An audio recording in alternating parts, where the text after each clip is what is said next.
Le bilan, au moment où on se parle, il est de 0 victime.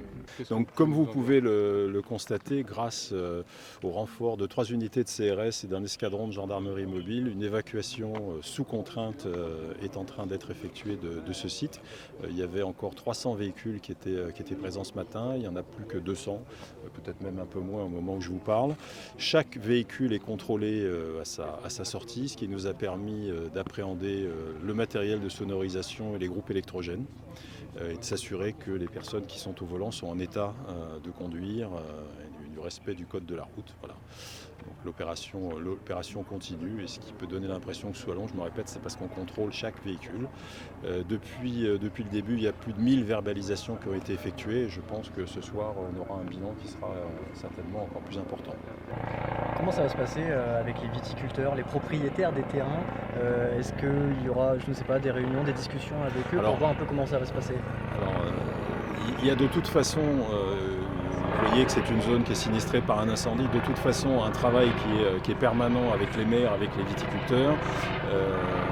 À la suite de ça, il va évidemment se continuer, mais au-delà de cette zone. Les Corbières ont été victimes d'un des plus gros incendies en France depuis des dizaines d'années. Le Premier ministre est venu sur place, la ministre de l'Agriculture a annoncé un plan d'urgence pour la viticulture, c'est ce qu'on est en train de mettre en place. Vous avez étonné qu'ils réussissent à arriver jusque-là, les viticulteurs? Alors, vous dites les viticulteurs, moi j'en sais rien. Les agriculteurs. Qu'il y ait des gens qui aient réussi à passer à travers les mailles du filet, oui, c'est surprenant. Néanmoins, vous connaissez le terrain maintenant depuis plusieurs jours où vous êtes là. Quelqu'un qui le connaît parfaitement peut arriver en individuel à contourner les choses.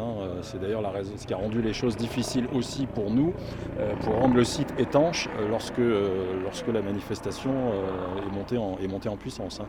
La tête froide, vous l'avez gardée, y compris hier soir quand ça a chauffé un petit peu? C'est quand ça chauffe qu'il faut avoir la tête froide. C'est là où il faut effectivement faire preuve de discernement, de mesure, et j'en profite une nouvelle fois pour rendre hommage et remercier l'ensemble des gendarmes et des policiers, mais principalement des gendarmes. Les CRS sont venus nous renforcer aujourd'hui pour leur professionnalisme, leur calme, qui a évité aux situations de dégénérer.